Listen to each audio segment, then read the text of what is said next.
I'm Aurora. And the first time I realized my own sister could truly hate me was the moment the airport loudspeaker said her name. Slow, careful, unmistakable. Ms. Madison Hale, please return to TSA screening. She froze like she'd been slapped. I felt my stomach drop, because I wasn't the one being called, yet my passport was the one missing. And the worst part, she looked at me and whispered, almost smiling, I told you weren't going anywhere. The morning of my trip started like every other day in our house, too quiet, too tense, like the walls had learned to hold their breath. I stood in front of my bedroom mirror, twisting my hair into a low bun, trying to look like someone who deserved a fresh start. I'd been saving for this trip to Barcelona for almost 2 years, a work bonus, some side freelance gigs, skipping dinners out, saying no to everything. It wasn't just a vacation. It was the first time I'd ever chosen something purely for myself. From the hallway, I heard my sister's bare feet slap against the hardwood. Madison Mott never walked quietly. She moved like she wanted the world to notice she existed. You're really doing this, she said, leaning against my doorframe. I kept my eyes on my reflection. Yes, Maddie, I'm really doing this. She scoffed. Must be nice. Just leaving. I could have said a lot, that I'd worked overtime, that I'd paid my half of Mom's bills even after Maddie forgot for the 3rd month in a row, that I'd done the emotional heavy lifting ever since Dad left. Instead, I said softly, I'll be gone 5 days. Mom's meds are organized. There's food. The rent is paid. Maddie's mouth tightened. You always have an answer ready. I turned and looked at her. She was 29, like me, but somehow we existed in different time. I wore practical jeans and a blouse. She wore an oversized hoodie like armor. Her eyes were sharp, restless, always searching for a reason to feel wronged. I'm not leaving you, I said. I'm leaving this. She smiled without warmth. Good luck with that. I should have heard the warning in her tone, but I was too excited, too hopeful, too desperate to believe my life could still be mine.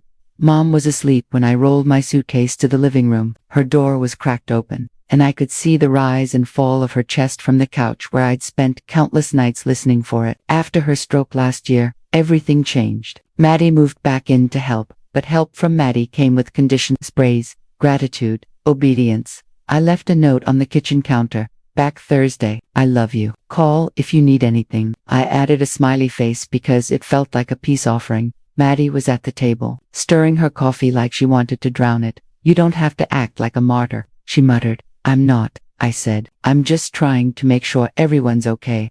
That's the thing, she snapped. You always do that. You make sure everyone's okay, and then you get to look like the hero. I blinked. Maddie, what are you talking about? She leaned forward, eyes flashing. You think I don't notice? Mom calls you my strong girl. She tells people you're the reason everything still runs. Nobody asks how I'm doing. Nobody thanks me for staying. I felt something old and heavy settle in my chest, the familiar guilt she always planted. You're her daughter too, I said carefully. You could just talk to her. Maddie laughed, sharp and brittle. And say what? Hey Mom, sorry, I'm not Aurora. I opened my mouth, then closed it. Fighting Maddie was like wrestling smoke. No matter how you grabbed, it slipped away and left you tired. I'm going to be late, I said instead. My passport's in my bag. I'll text when I land. Her eyes flicked down to my suitcase, just for a second. Then she said, have fun. But it didn't sound like permission. It sounded like a dare.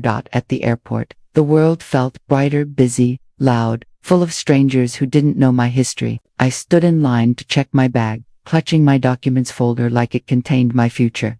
When the agent asked for my passport, I reached into my carry-on without even looking. My fingers hit the bottom of the pocket. Empty. I blinked, then dug deeper. Receipts, gum, a charger. My hands started to shake. I tried another pocket, then another. Nothing. Ma'am, the agent said. I have it, I lied, forcing a smile. Just 1 second. I stepped out of line and dropped to my knees right there on the airport tile, yanking open zippers and flinging items onto the floor. My throat tightened so fast it felt like I'd swallowed a fist that had been in my folder last night. I remembered touching it. I remembered lining up the corners like a ritual. My mind flashed to Maddie's eyes flicking toward my suitcase. Cold panic crawled up my spine. I called her. She answered on the 3rd ring like she'd been waiting. Yeah, Maddie, I said, trying to keep my voice steady. My passport is missing. A pause. Then, almost amused. That's crazy. Maddie, I'm serious. Did you move it? Did you? I didn't touch your stuff. she said. Maybe you lost it. You're the responsible one, right? My chest burned. Please, this trip matters to me. She sighed like I was inconveniencing her. Well, maybe the universe is telling you something. I gripped my phone so hard my knuckles ached. What did you do? Nothing, she said, but her tone dipped low. Poisonous. You're not going to leave, Mom. Not while I'm stuck here. Then she hung up. I stood frozen, hearing nothing but the blood rushing in my ears. I wanted to scream. I wanted to run back home and tear the house apart until I found it. But I looked at the departure board and saw my flight time creeping closer like a deadline. I did the only thing I could think of. I called the airline customer service desk and begged for a delay or They said the earliest replacement appointment for an emergency passport was in 2 days too late. When I finally sat down, suitcase still by my feet, I felt humiliated in a way I can't properly describe, like my freedom had been snatched away in public. And then my phone buzzed. A text from Maddie. Told you. My stomach turned. That's when something inside me shifted, not into rage, not yet, into clarity. Maddie didn't just want me to stay. She wanted me to fail. I went home on an Uber ride that felt like a funeral procession. When I walked in, Maddie was on the couch watching TV like nothing had happened. She didn't even look up. Back already. I stood there, suitcase still in my hand, throat tight. Where is it? She sighed, still staring at the screen. Where's what? My passport? She finally turned her head and smiled, small, victorious. I don't know. I stared at her, waiting for the crack in her act. The moment she'd admit it, she didn't. I walked past her and went straight to my room, shutting the door so hard the frame rattled. Then I sat on my bed and cried, not polite tears, not quiet ones, the kind that make your whole body shake, the kind that come from years of swallowing every insult just to keep the peace. I remembered when we were kids, Maddie used to hide my homework so I'd get in trouble. She'd accidentally spill juice on my outfits before school picture day. If something good was happening for me, Maddie always found a way to bend it until it broke. Back then, I thought she was just jealous. Now I knew it was worse than that. She needed me beneath her, because if I rose, she'd have to face her own emptiness. I wiped my face, breathing hard, and I made a promise to myself. If Maddie wanted a war, she was about to learn what kind of woman I became while she underestimated me. I didn't confront her again that day. That's the part people don't understand about revenge. They think it's a dramatic moment, screaming, throwing things, slamming doors. But real revenge starts quieter. It starts with you noticing patterns. It starts with you gathering proof. That night, I heard Maddie on the phone in the hallway. I just needed her to stay, she whispered. She was acting like she's better than me. I sat in the dark, listening, my heart pounding. Then Maddie said something that made my blood go cold. And if she tries to replace it, I'll just handle it, like last time. Like last time. I didn't sleep. The next morning, after Maddie left to run errands, I walked into her room for the first time in months. I know how that sounds. But if someone steals your freedom, you stop playing by the rules that protect them. Her room smelled like perfume and resentment. I opened drawers, checked under the bed, lifted piles of clothes. And there it was, tucked inside a shoebox in her closet, beneath old receipts and a cracked, compact mirror, my passport. I stared at it, my hands trembling. My first instinct was relief. My second was fury so hot it made my eyes blur. She had taken it, hidden it, watched me panic, watched me come home defeated. And she did it with the confidence of someone who believed there would be no consequence. I held the passport in my palm and thought, if I take it back, she'd deny it. If I accuse her, she'll cry. If I fight her, Mom will suffer. Then an idea came to me, sharp and clean. Maddie loved control. She loved humiliation. She loved playing puppet-master. So I wasn't going to cut the strings. I was going to let her tangle herself in them. I took pictures, the passport in her shoebox, the shoebox in her closet, the closet door open with her stuff around it. Then I put it back exactly how I found it, and I waited. That evening, I walked into the kitchen while Maddie was making pasta. I forced myself to sound calm. I reported the passport missing. Her hand stopped stirring. I leaned against the counter like I was just making conversation. They said, missing passports can be flagged if someone tries to use them, like if it shows up at an airport. Maddie's face didn't change much, but her eyes flickered quick, panicked. Why would someone else use it? She asked, too casually. I shrugged. She asked, too casually. I shrugged. I don't know. People do weird things, but it's logged now. They said TSA can get involved if it's found. Maddie's jaw tightened. That's dramatic, maybe, I said. But I wasn't going to just let it go. I watched her swallow, and right then, I knew she'd take the bait. Because Maddie didn't just want me stuck. She wanted to prove she could control me. And what do people like that do when they sense the net tightening? They try to move the evidence. 2 days later, Maddie announced she was meeting her boyfriend, Ethan, at the airport. I almost laughed. Ethan was the kind of man who looked permanently confused, like life was happening too fast for him. Maddie liked him because he followed her lead. He made her feel powerful.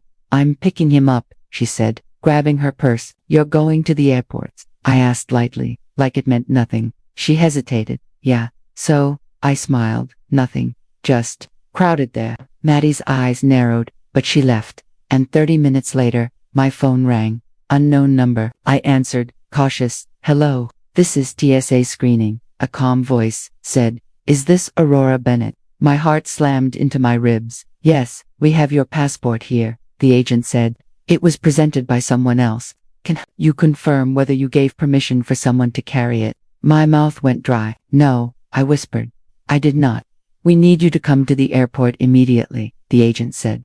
And we may need a statement. I stood perfectly still, the entire house suddenly too silent. Okay, I managed. I'm coming. When I arrived, the airport felt different than it had 2 days earlier. It felt like a courtroom. I walked up to TSA with my ID, hands shaking but posture straight. They escorted me to a side area where Maddie was sitting hood up, eyes wide, mascara slightly smudged. When she saw me, she hissed, Aurora, what did you do? I stepped closer and looked down at her, my voice calm. What did you do, Maddie? She opened her mouth, but no sound came out. The TSA officer asked, Ma'am, do you know this person? Yes, I said. She's my sister. Maddie started talking fast, tears appearing like a performance. I was just helping her. I found it in the house, and I thought I cut in gently. You told me you didn't touch it. Maddie's eyes snapped to mine, full of rage. The officer turned to her. So you retrieved the passport reported missing and brought it to the airport. Maddie's lips trembled. I didn't know it was reported. I breathed in. Then I pulled out my phone. I have photos, I said, voice steady, of my passport inside her closet, taken before today. Maddie flinched like I'd struck her. The officer took the phone, looked at the images, then looked back at Maddie with a new kind of seriousness. And that's when the loudspeaker announced it, echoing through the terminal like a verdict. Ms. Madison Hale, please return to TSA screening. Maddie's face drained of color. I watched her crumble not because I enjoyed it, but because I needed her to finally understand something. She wasn't untouchable, not anymore. After a long, humiliating conversation with airport security, Maddie was escorted away to provide a statement. Ethan arrived during the chaos, standing awkwardly near the baggage carousel. What's happening? He asked me, eyes darting. I met his gaze. She stole my passport, hid it, then brought it here. Ethan's mouth fell open. What? I didn't soften it for him. She didn't want me to travel. She wanted me stuck. Ethan looked toward the hallway where Maddie had disappeared. That's insane. I nodded. It is. He ran a hand through his hair. I didn't know. I swear. I believe you, I said. And I did. Ethan wasn't clever enough to be part of a plot like this. He swallowed. What are you going to do? I stared at the departure board overhead, the names of cities blinking like possibilities. I'm going to live. Maddie was allowed to leave later that night. No handcuffs, no dramatic arrest, but a warning and documentation. Enough to scare her. Enough to mark her. When we got home, she didn't even take her shoes off before she snapped. You set me up. I turned slowly, like I had all the time in the world. No, I told the truth. You're disgusting, she spat. You wanted to embarrass me. I laughed once, quietly. Maddie, you embarrassed yourself. Her eyes glittered with tears. You always do this. You always make me the villain. I stepped closer, lowering my voice. You became the villain the moment you decided I didn't deserve a life. Maddie's face twisted. Mom needs you. I need me too, I said. And I'm done setting myself on fire so you can stay warm. She opened her mouth, but I raised my hand. One more thing, I said. I'm moving out. Her breath hitched. You can't. I can, I said simply. And I will. It took me 3 weeks. I found a small apartment 15 minutes away.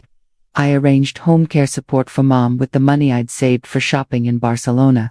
I set boundaries like bricks. Maddie fought it, of course called me selfish, called me cruel, tried to guilt me into staying. But, for the first time in my life, I didn't fold. Mom cried when I told her, but she squeezed my hand and whispered, "You deserve peace, Aurora." And I realized Maddie had been lying to both of us all along, that mom didn't want me trapped.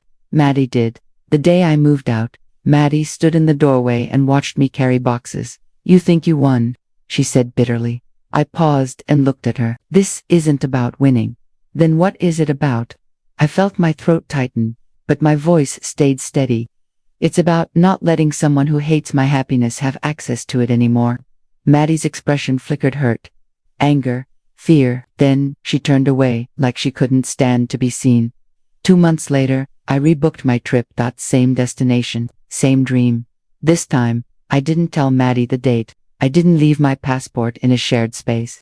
I didn't ask for permission. At the airport, when the agent asked for my passport, I handed it over with steady hands, and when I boarded the plane, I pressed my forehead to the window and watched the city shrink beneath me. I thought about Maddie, about the hollow place inside her that needed control, and I made a quiet decision. I didn't need her to be sorry. I just needed her to be powerless to hurt me again. When we lifted into the clouds, I cried, not from sadness, from relief. If you've ever had someone close to you sabotage your happiness, especially someone who should have loved you, take this story as your reminder. Boundaries aren't cruelty, they're survival. If this hit home, like this video, subscribe for more stories like this, and tell me in the comments, have you ever had to walk away from someone you loved to protect yourself?